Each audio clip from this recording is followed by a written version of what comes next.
एक समय की बात है, भगवान श्री राम राजसभा में विराजमान थे। तभी विभीषण वहां पहुंचे। वे बहुत डरे हुए और घबराए हुए लग रहे थे। सभा में आते ही वे कहने लगे, हे राम, मुझे बचाइए, कुंभकर्ण का बेटा मूलकासुर भारी आफत ढा रहा है। अब लगता है न लंका बचेगी और न मेरा राजपाट।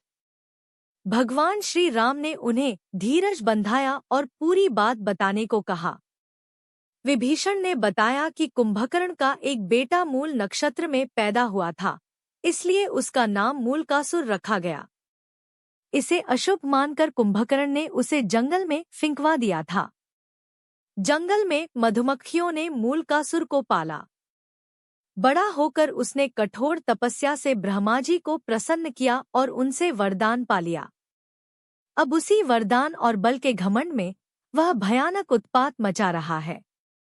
जब उसे जंगल में पता चला कि आपने उसके खानदान का सफाया कर लंका जीत ली है और राज मुझे सौंप दिया है, तभी से वह बहुत गुस्से में है।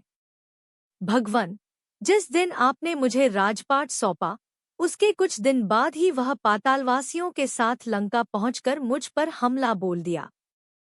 मैंने 6 महीने तक मुकाबला किया, पर ब्रह्मा जी के वरदान ने उसे इतना ताकतवर बना दिया है कि मुझे भागना पड़ा। मैं अपने बेटे, मंत्रियों और पत्नी के साथ किसी तरह सुरंग के रास्ते भागकर यहाँ पहुँचा हूँ। उसने कहा है कि पहले धोखेबाज भेदिया विभीषण को मारूंगा, फिर पिता की हत्या करने वाले राम को भी मार डालूंगा। वह आपके पास भी आता ही होगा। समय कम है, लंका और अयोध्या दोनों खतरे में हैं। जो उचित समझते हों, तुरंत कीजिए। भक्त की पुकार सुनकर श्रीराम ने हनुमान और लक्ष्मण सहित सेना को तैयार किया और पुष्पक विमान पर सवार होकर तुरंत लंका की ओर प्रस्थान किया। मूलकासुर को जब श्री राम के आने की खबर मिली, तो वह भी सेना लेकर लंका के बाहर युद्ध के लिए आ डटा। भयानक युद्ध छिड़ गया और 7 दिनों तक घोर युद्ध चलता रहा। मूलकासुर अकेले ही भगवान श्री राम की सेना पर भारी पड़ रहा था। अयोध्या से सुमंत्र और अन्य सभी मंत्री भी आ पहुंचे थे। हनुमान जी भी संजीवनी बूटी लाकर वानरों, भालुओं और मानुषी सेना को बार बार जीवन दान दे रहे थे।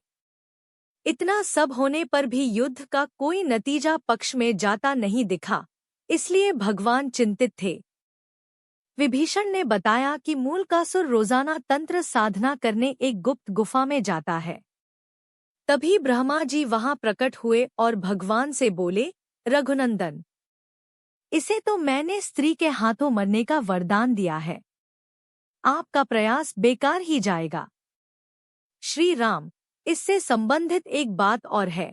जब इसके भाई बंधु लंका युद्ध में मारे गए, तो एक दिन इसने मुनियों के बीच दुखी होकर कहा, चंडी सीता के कारण मेरा समूचा कुल नष्ट हुआ। इस पर एक मुनि ने क्रोधित होकर उसे शाप दिया, दुष्ट, तूने जिसे चंडी कहा है, वही सीता तेरी जान लेगी। मुनि का इतना कहना था कि वह उन्हें खा गया। यह देखकर बाकी मुनि डरकर वहां से खिसक गए। तो हे राम, अब कोई दूसरा उपाय नहीं है। अब तो केवल सीता ही इसका वध कर सकती हैं। आप उन्हें यहाँ बुलाकर इसका वध करवाइए। इतना कहकर ब्रह्मा जी चले गए। भगवान श्री राम ने हनुमान जी और गरुड़ को तुरंत पुष्पक विमान से सीता जी को लाने भेजा।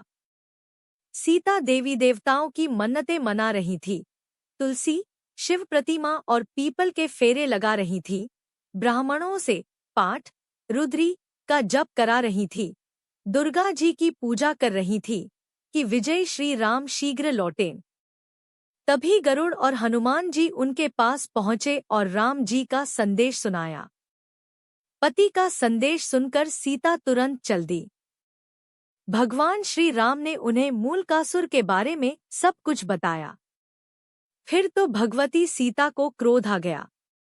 उनके शरीर से एक दूसरी तामसी शक्ति निकल पड़ी, जिसका स्वर बहुत भयानक था। यह छाया सीता चंडी के वेश में लंका की ओर बढ़ चली। इधर श्री राम ने वानर सेना को इशारा किया कि मूलकासुर जो तांत्रिक क्रियाएं कर रहा है उसे उसकी गुप्त गुफा में जाकर तहस-नहस करें। वानर गुफा के भीतर पहुंचकर उत्पात मचाने लगे तो मूलकासुर दांत किटकिटाता हुआ सब छोड़-छाड़ कर वानर सेना के पीछे दौड़ा। हड़बड़ी में उसका मुकुट गिर पड़ा। फिर भी भागता हुआ वह युद्ध के मैदान में आ गया। युद्ध के मैदान में छाया सीता को देखकर मूलकासुर गर्जा, तू कौन है? अभी भाग जा, मैं औरतों पर मर्दानगी नहीं दिखाता। छाया सीता ने भी भीषण आवाज करते हुए कहा, मैं तुम्हारी मौतचंडी हूँ।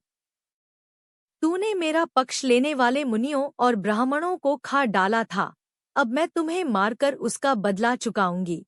इतना कहकर छाया सीता ने मूलकासुर पर 5 बाण चलाए। मूलकासुर ने भी जवाब में बाण चलाए। कुछ देर तक घोर युद्ध हुआ, पर अंत में चंडिकास्त्र चलाकर छाया सीता ने मूलकासुर का सिर धड़ से अलग कर दिया। वह सिर लंका के दरवाजे पर जा गिरा। राक्षस हाहाकार करते हुए इधर-उधर भाग खड़े हुए। छाया सीता लौटकर सीता के शरीर में प्रवेश कर गईं।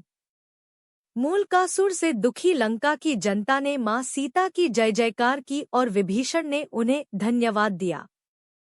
कुछ दिनों तक लंका में रहकर श्री राम सीता सहित पुष्पक विमान से अयोध्या लौट आए।